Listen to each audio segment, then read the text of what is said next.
Hello, all you 1980s babies out there. It is your host with the most, Benjamin Dutil, with the Horror Heathen YouTube channel and the South Jersey Horror Podcast. Today, we are doing a little 1980s rewind in this episode, a very special episode. I am going to be talking to Miss Laura Albert, who plays Wendy Barnes in the H.P. Lovecraft movie, The Unnamable. So let's take a little walk down memory lane about this movie. Um, Essentially, it's about college students who check out a haunted house. It's where an 1800s, an ugly monster from the 1800s, I guess, is called the Unnamable and was trapped in a vault. But in my opinion, this is one of the better Lovecraft films. The storyline is quintessential Lovecraft. A scholarly investigator unearths secret blasphemous revelations that only dreaded arcane sorcery from the Necronomicon can release or control. So enough about that stuff. Let's please give a warm welcome to Miss Laura Albert. How are you doing, man? I'm good. Thank you so much for having me. Thank you. The pleasure is all mine. The honor is a huge honor because, like I said, I'm a Lovecraftian nerd, and this is just an awesome moment for me because it's not very often I get to talk to very talented actresses and stunt performers from the 1980s. So this is a great moment for me. Thank you. So if you could please tell the audience a little bit about yourself and where it all started for you. Okay, so it all started back in the early 80s. I worked for the government think tank. I had secret and top secret clearances. But as much as that was pretty much exciting in that world, my head and my heart, I wanted to model. So I started entering modeling competitions. And one of the modeling competitions, I won 5 free acting lessons. And I thought, well, why not take these? But in the meantime, I ended up moving to Australia and living there for 9 months. And when I came back to America, I thought, you know what, I may as well take advantage of these acting lessons. They're free. So I went to the Van Mar Academy and I didn't leave the academy for 2 years. And in that time frame, I finally was able to feel comfortable enough to audition for my first film. And growing up, my mother did not raise us children on Cinderella and Bambi. She raised us on Svengoolie, Creature Feature, Don't Look in the Basement, Last House on the Left. So I was very excited that my very first movie audition was a horror film. And that was the film that I wanted to be in. So I auditioned for the part for my very first film and I booked the lead. Well, congratulations. That's a huge step towards an amazing career, such as they have. Lots of names under your belt, lots of good movies that you did stunt performances in. A lot of notable horror movies, Night Stalker, Scream 3, Idle Hands, Virus, which is one of my favorite horror sci-fi movies of all time with Jamie Lee Curtis. I love the movie Virus. Halloween H2O. As you can see behind me, I have all these Michael Myers pictures behind me. I'm a huge Michael Myers fan. Hellraiser Bloodline, another favorite rendition of the Hellraiser franchise of me. That was actually I love that movie because it gives like a backstory of how the limit configuration, how it all started, how it was made, and then how it progressed all the way up to the current time frame, whatever they do it is. And of course, The Unnamable too, the sequel to The Unnamable. So Yeah. very impressive resume as a stunt performer. I mean, you've been there, you've seen it all. I mean, part of my friends, but God damn it, this is exciting for me because this is what, as like I said, this is a great opportunity to speak to someone from the 80s, from my childhood. I'm 45, by the way, so I grew up watching 1980s horror films, so it's just fantastic. Um, Off the wall question for you. Although you have performed other types of genre movies as a stunt performer, what drew you towards the horror community and the horror genre? Again, I was raised on it. I was raised on horror. I was raised on Dracula and Boris Karloff and, anything that was creature and slasher. It was back in, when we were very young and my mom didn't have a lot of money. It was, triple features at the Brighton Theater in Chicago. And it was just part of my growing up and part of the fun. So, anytime anything horror came along or anything like that, I was immediately attracted to it and feel very fortunate to have been a part of so many of those projects.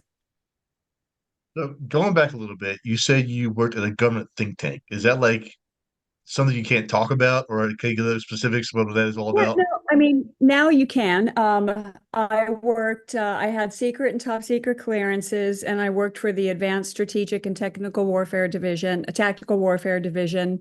I worked with under a Vice Admiral of the United States Navy, and I was all of maybe 22 years old or 23 when I ended up leaving that. And I had been there for 5.5 years. But in that very exciting world of secretive stuff, um, my mind was like, I want a model. And, my parents are like, are you crazy? You have a high paying job and you have security and you have pension. But I wanted to travel. I wanted a life abroad. I wanted experience. I saw myself in a different world. So they were mortified when I retired after 5.5 years, took my pension, bailed to Australia, and started modeling in Australia, and came back to America, and it all began, and my dream began, and the best choice I've ever made in my life was to stay true to the decisions that I knew that I wanted to follow in my heart. That's excellent. I love it. Such a good story. Not only is it's inspiring, but it's also heartwarming, and it's great. For me, it's the exact opposite. I did a lot of traveling before I decided to sit down and settle down and do my thing. So But you did it. I do. My father was in the military. Every 3 years we were moving.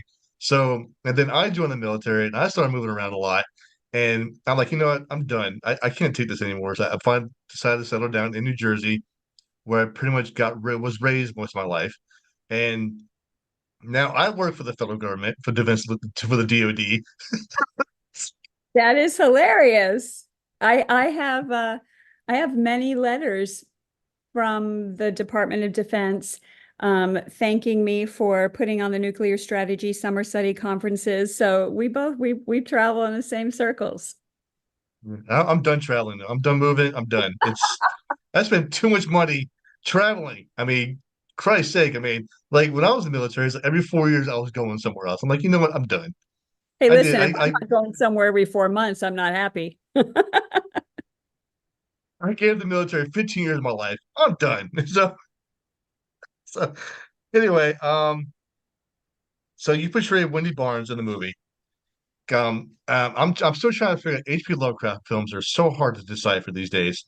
Even watching the movie 30 times, 40 times, can you describe or can you like give a perspective of your character in the movie? Yeah, I just think that Wendy was a light, free spirit, fun, adventurous girl. And when the college boys came around and wanted to dare us to go into the haunted house, I was game. My little partner over there, the girl Alexandra, who played, I can't remember, oh my God, so many years ago, what her character's name was. But she was like, no, we shouldn't do this. And I'm like, come on, where's, no guts, no glory, which is one of the lines in the movie. And so she's like, okay. So, and in real life, if it paralleled my own life, if somebody had dared me to go into a haunted house, I would go. So, to parlay a part of my personality into Wendy Barnes and wanting to seek this adventure. And then, of course, to snuggle up next to, uh, Carter in the little room. That was fun too. So again, a part of my personality, I probably would have done the same thing in a haunted house as well. So, I just think it's a bunch of fun-loving, daring college kids to check things out. Of course, we had no idea what was laying around the corner. So learn, kids, don't snuggle in haunted houses, okay? It'll get you in trouble. You'll end up in just your nightshirt.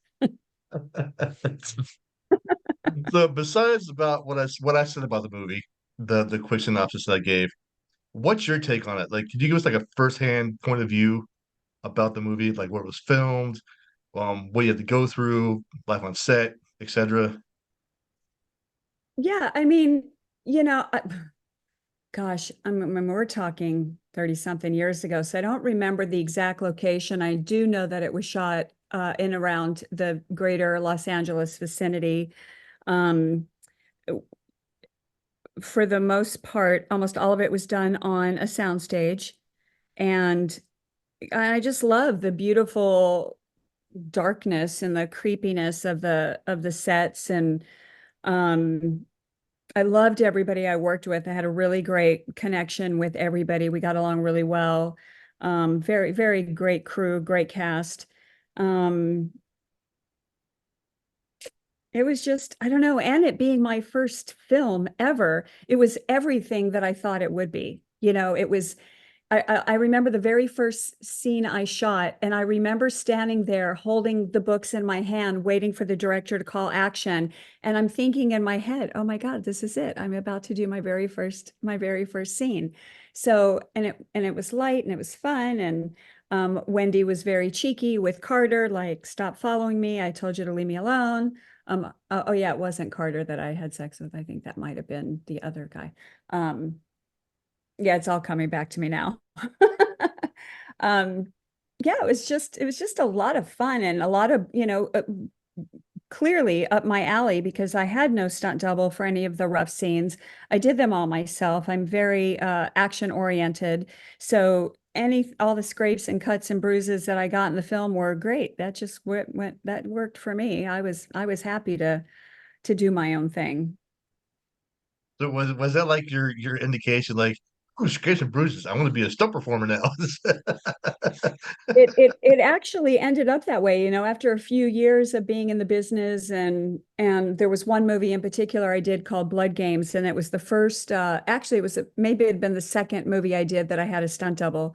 And as I was watching her be me, do my stuff, I was looking at her going, I want to do that. Like, I want me to be me. I want to do that. And that ended up parlaying me into training martial arts and going to racing school. And I ended up transitioning my career from an actress to an action actress to a full-blown stunt woman. Now I'm trying to picture of what who you stood in for all these movies I just named earlier, like How Long H2O and Species Two. Like, I don't know, were they like up close shots or like distant shots, but people can't really tell who you were. Um, well, no. For the most part, if they know who you are, then they're way too close, or they didn't do a good enough job disguising you. On Species 2, I was doubling Natasha Henstridge in a car driving scene because I do a lot of car driving. In Virus, I was doubling Joanna Pakula, working alongside, Jamie Lee Curtis and her stunt double, Donna Keegan. That was a fun movie to work on. I've doubled for Raquel Welch in Naked Gun 33 and a third, and doubled Raquel again in Lois and Clark, The Adventures of Superman. I've doubled Jacqueline Bisset in a movie. So, in my opinion, to have doubled Raquel Welch and Jacqueline Bisset, which, as you know, were the iconic women, beautiful sex symbols of the world, the only other sex symbol that I wish I had doubled was Sophia Loren. Then I could say that the greatest, most beautiful, voluptuous, amazing women in the world I doubled, but I'm still, maybe Sophia will call one day. So just looking at you right now, just the way your hair is, you look a lot like Carrie Fisher. Just saying. I don't know if you get that a lot, but you have her eyes and her nose. So I think you would have been a great double for Carrie Fisher, any stunt double for her roles. Um, just saying that, baby. That's just coming from me. I don't know if you've ever heard that before from anyone else, but you have her facial features of the same as Carrie Fisher. So you would have been perfect. Maybe all the casting directors, like, yep, let's get her on the set. Let's go right now. Hey, So you call, I'll come. so while filming The Unnamable, have you had any favorite scenes? Uh, Gosh, it's so hard.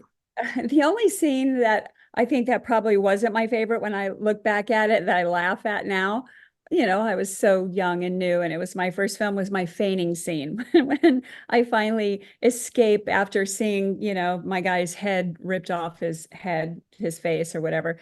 And I roll over and there's his little head, and I run out screaming, and then I run in the hall and I faint. I was like, oh, Laura, you could have done that one so much better. But not having the experience with what a fainting scene should look like, I was a little rusty on that. But anything that involved being terrified when Elida is coming, coming for us. Um, it put me straight back into my childhood as if I'm watching these horror films on film, only it's now me. Um, I mean, when it's your first adventure and it's your first film, every scene is special. Everybody is special. Every moment is memorable. I have a friend to this day, whenever he watches the scene where I got my neck broken and you can hear, Elida snapping my neck and killing me, he still suffers from like nightmares from that. He goes, that just freaked me out. So I'm really glad that breaking my neck has stood out in somebody's mind. It's still embedded and it's still a conversation to this day. Lifelong trauma of breaking necks. Who'd imagine? This- And what's also fun is Terry Benedict, who was the line producer and first AD on the film. He also went on to become the producer of Hacksaw Ridge, and he and I are still best friends to this day. So, and we recently had the reunion of the Unnamable when we did the 30-year release. So to be with Charles Klostermeyer and Eben Ham and Mark Parra and Mark Kingsley, all those people to get together again with everybody and the people, Camille and Chris Biggs, who did the special effects makeup, to be able to reunite after 30 years and all of us still feel as warm and friendly and recall all the fun moments of the film. It's such an honor that we never thought we would ever be a part of this stage down the line. So we're really happy that it's still in people's minds and in their movie genre fun bank. I mean, why wouldn't it be? It's such a good film. I mean, it's just like if you you'd be surprised like the Lovecraftian fans all over the world. I mean, it's amazing seeing the plethora of numbers of how it keeps growing and growing and growing, and so it still has an influence on movies today. I mean, Yeah, if you've ever seen Suitable Flesh, Heather Graham and whoever else is in it, Lovecraftian film. I mean, it's great. I mean, like it's still a huge influence. So, and the movie called Glory. I don't know if you've ever seen it or not. And there's no love. It's all cosmic horror. It all takes in a restaurant restaurant bathroom. It's a funny movie, but there's some Lovecraftian touch to it because the cosmic colors and stuff. And it's a really good movie. I think you would actually enjoy it. Um, yeah, it's funny how this movie was almost released on the same time as Reanimator. So it is just I love it how it all goes hand in hand. It's just fantastic. So, but you've already explained why you switched from being an actress to being to a stunt performer because you have a love for it, which I totally understand. I mean, there's things I've gone back and forth and doing things on social media, and I'm like, this is what I enjoy doing. I love talking to actors, getting to know them better on a more personal level, and and they reach out to me sometimes, say, "Hey, I want to come on your show." I'm like, "Absolutely, let's do it." So, who do I have? Peter Dobson. Have you ever seen the movie The Frighteners? I don't know if you ever seen the movie The Frighteners. Peter Dobson plays the overprotective and hysterical boyfriend. He he's from New Jersey, so he called me personally, said, "Hey, my agent got your email." He forwarded it to me. He's like, "Let's do it." I'm like, "Okay." He's like, I saw the word South Jersey. I'm like, "I'm from Jersey. Let's do it." It's like you know perfect. what? I think it's exciting when people still are happy about what they've done and proud of that and want to share that experience and share that with other people who are interested in it. Um, I recently did, it was a couple years ago, I did an interview with somebody from another movie I did, Blood Games. And they asked me, they said, did you think that 30 years down the line that you would still be talking about this? And I was like, not at all. Like when I did The Unnamable, nowhere in my mind did I ever think 30 something years later we would be having this conversation. So it's quite an honor and it's fun and it just makes me feel very proud to have been a part of that, and especially The Unnamable being my very first film. I still have my Unnamable movie poster. It still hangs up in my house because, it's The Unnamable. Absolutely, man. I would too if I was in your situation. I'd do the exact same thing. I mean, there's an awesome movie like the neighborhood. It's called Miskatonic You, The Resonator. It's like all of H.P. Lovecraft films wrapped up in one. I was Mm. like, that's one of the best movies I've ever seen so far. But nothing tops. So my top H.P. Lovecraft films are, of course, The Unnamable, Reanimator, Bride of the Reanimator, and I can't think of other ones that come to mind, but it's just great. So, um, starting from being an actress and up till now, what made you okay? What stunts were too easy and what stunts were too difficult that may have kicked your ass? And then, Oh, wow. Um, Easy and hard. You know, it sometimes you think that some of the easiest stunts you can actually get really hurt on. And you know, and some stunts that you think that, you know, in your head that when you go to say action, you do it, it's going to be really difficult. And then you're like, oh God, okay, that wasn't that bad. You know, some of the harder stuff is when you are, you know, sometimes if you're on a ratchet, you're being ratcheted into a wall, you know, at that point, you're not, you know, you have no control. You're on a ride, and however you hit that wall or however you land is based on, you know, the people pulling the cables behind you, or however they ramp up that stunt. I've gotten racked quite a few times where they have miscalculated where to put the pick points, and instead of bringing me up in the air into the wall, it was on a X-Files, an X-Files thing. I ended up getting slammed down on the back of my neck, and that could have broke my neck. So, you know, sometimes there's these unforeseen things which they call the X factor. You know, if stunts were not dangerous, then actors would be doing their stuff. So we take risk that, you know, that could, you know, essentially people have died. So, you know, you go into a stunt trying to figure out all the worst case scenarios and work backwards. Like, what's the worst thing that can happen? How do we prevent that? And, you know, so you do the best you can. When I was on the movie Speed 2, the gag was really simple. However, it didn't go it didn't go correctly, and people did not factor in how Mother Nature in the big ocean can pick up, how a luxury liner can pick up a boat and push it. And to make a long story short, a cable snapped on the sailboat, and the end of that cable, that silver thing, even though I was swimming away after I jumped off the boat, as I was swimming away, that cable came and found my face and cracked the oh, side of my eye open in the water. um, I was very lucky that I got very calm and had a presence of mind to give my distress signal. But that landed me on a Learjet to Miami and had my face sewn up. And, you know, we didn't see that happening that day. And the stunt was very well thought out and very well planned. But, you know, things happen in this business. You know, the easy stuff, you know, I'm also a trained stunt driver. So those are always fun and exciting stuff to do. I've done lots of car commercials. Yeah, I mean, easy stuff's on easy days. You know, at first, when I first started doing stunts, I thought if I didn't come home with a lot of bruises, that I didn't do my job well enough. But boy, I learned to welcome those days I didn't come home with bruises, because it's a balance to have your body still intact so you can get up and go to work the next day. yep, I know how it feels. I was a carpenter in the army, and I told myself if I didn't cut myself at least once a day, I wasn't doing my job. So, Right? if I understand. I didn't get a splinter, I didn't get a nail in my hand, or I didn't cut with a saw, I wasn't doing my job.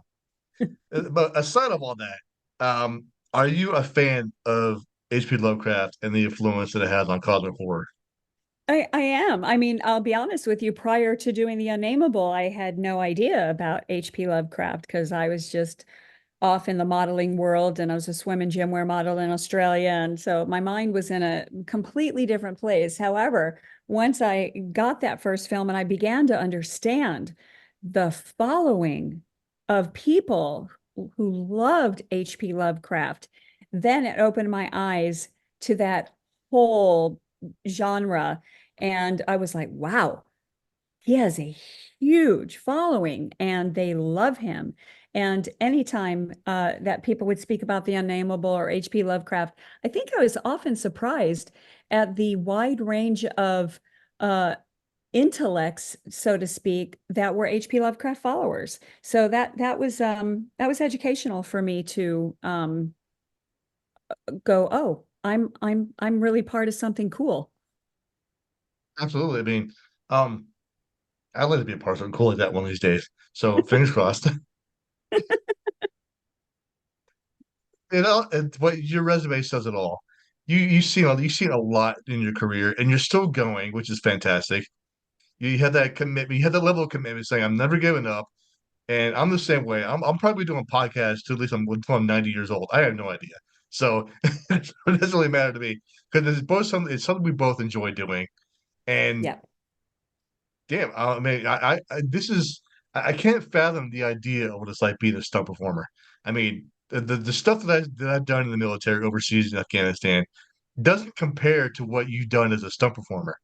So you're up here, I'm like down here somewhere. So No, no, not at all. I mean, I have to say, for a woman, there probably is not a more cooler career. I mean, it might be fun to be a supermodel, it might be fun to be the super famous actress, but they don't have as much fun as I do. I feel very blessed. I feel very lucky. I would not change anything, any decisions I've ever made in my life to bring me to where I am right here, right now, today, speaking with you. I wouldn't change anything. I am, it was everything fell into place. I, I feel like a lesson that I try to share with people is I just said yes to everything. Yep. Want to do this? Yep. Yep. You want to do it? Yep. And all my yeses brought me to right here, right now. And I am, when I look back, I, I, I wouldn't change anything. I feel very blessed and very lucky, and I'm not giving up. People are like, is aren't it? you tired yet? And I'm like, no. So I'm taking that there would be some good advice for someone who's just now starting out as a stunt performer. Just keep saying yes. Yeah, yes, and train. Keep training, and say yes and go for it. I mean, we've heard the adage 100 times: you miss 100% of the chances you don't take. So I took them all. That's how I feel. I see myself as an opportunist. So if something is presented to me, 99% of the chance I'm going to jump on it. That's just how I am. Yeah, And I've always been like that my entire life. And it drives my fiance crazy sometimes, but it happens. So it's just it's who we are. it's It's just in a our blood. it's the way the world turns in my universe. I don't know. Um, as we wrap this up, it's been great talking to you, by the way. Um, are there any upcoming projects or movies that you would like to tell the audience that you're working on?